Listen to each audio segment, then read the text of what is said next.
굿모닝, 좋은 아침입니다. 오늘은 1월 14일 토요일입니다. 오늘도 말씀 앞에 나오신 여러분들을 주님의 이름으로 축복하고 또 환영합니다. 오늘도 말씀 묵상을 통해 허락하시는 하나님의 은혜와 평강이 여러분들의 삶 가운데, 또 여러분들의 가정 가운데, 또 여러분들의 기업과 일터 가운데 차고 넘치기를 기도하겠습니다. 오늘 우리에게 주시는 하나님의 말씀은 마태복음 13장 31절부터 43절까지의 말씀입니다. 마태복음 13장 31절부터 43절까지의 말씀 우리 함께 보시도록 하겠습니다. 오늘 본문 말씀의 시작인 31절에서 예수님께서는 하나님의 나라에 대한 또 다른 비유의 말씀을 시작하십니다. 31절 말씀, 예수께서 또 다른 비유를 들어 말씀하셨습니다. 하늘나라는 사람이 자기 밭에 가져다가 심어놓은 겨자씨와 같다. 천국을 지금 왜 겨자씨라고 말씀하고 계시나? 왜 겨자씨와 같다라고 말씀하고 계시나? 그 질문에 대한 답을 32절에서 예수님께서는 이렇게 말씀하십니다. 겨자씨는 모든 씨앗들 가운데 가장 작은 씨앗이지만 자라면 모든 풀보다 더 커져서 나무가 된다. 그래서 공중에 나는 새들이 와서 그 가지에 깃들게 된다. 여러분, 무슨 뜻인지 이해가 되시나요? 하나님의 나라는 놀라운 전파력을 가지고 있다. 이렇게 지금 말씀하고 계시는 것입니다. 계속되어지는 그 누룩의 비유도 같은 의미로 우리가 해석할 수가 있습니다. 겨자씨는 정말 작은 씨앗입니다. 우리가 흔히 말하는 좁쌀. 여러분, 무엇인가가 정말 작을 때 우리가 아유 좁쌀 같다라는 표현을 할 정도로 겨자씨 역시도 너무너무 작은 그러한 씨입니다. 이것이 땅에 뿌려져서 크게 되면은요, 대충 한 1m 정도 크게 된다라고 합니다.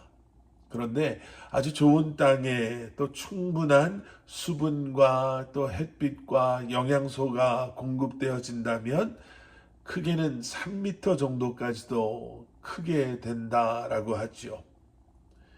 여러분, 그렇다고 해서 이 겨자씨가 나무가 되는 것은 아닙니다. 겨자씨는 씨가 뿌려지고 나서 한 1년 정도 성장하다 시들어 죽게 되는 1년이 그 수명이 다하는 시간이기 때문에 나무로 성장할 수 있는 그러한 기회가 주어지지 않습니다.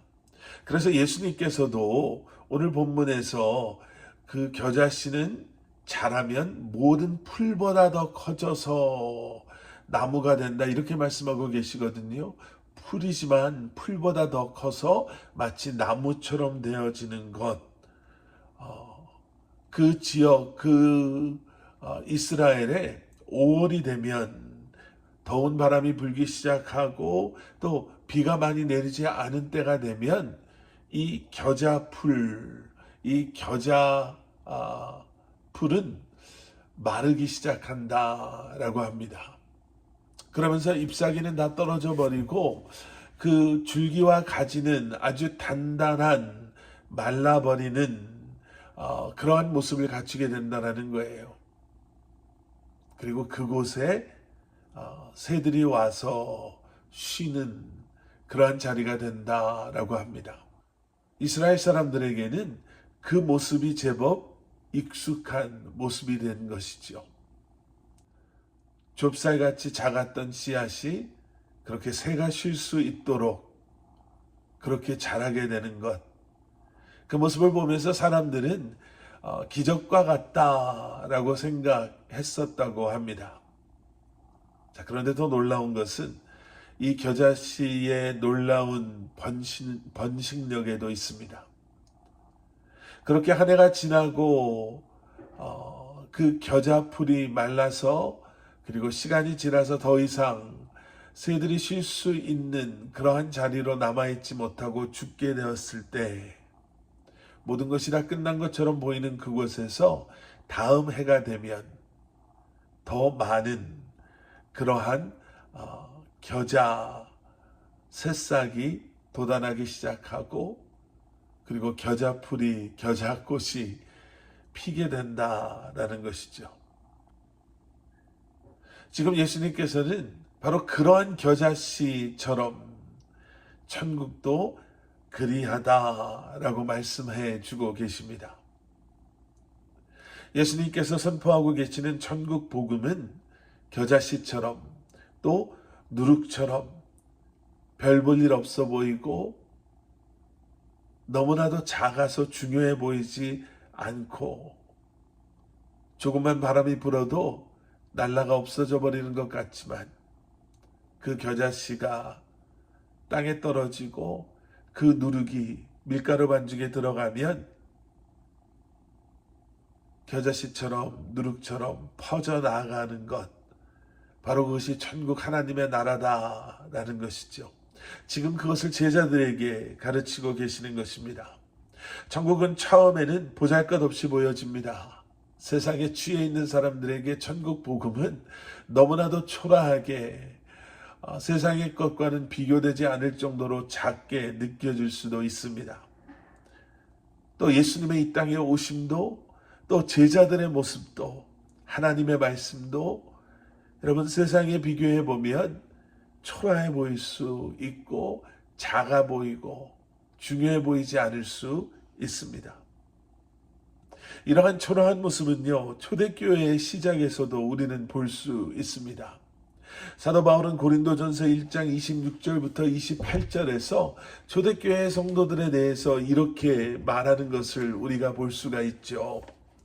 형제자매 여러분, 여러분이 부르심을 받을 때에 그 처지가 어떠하였는지 생각하여 보십시오.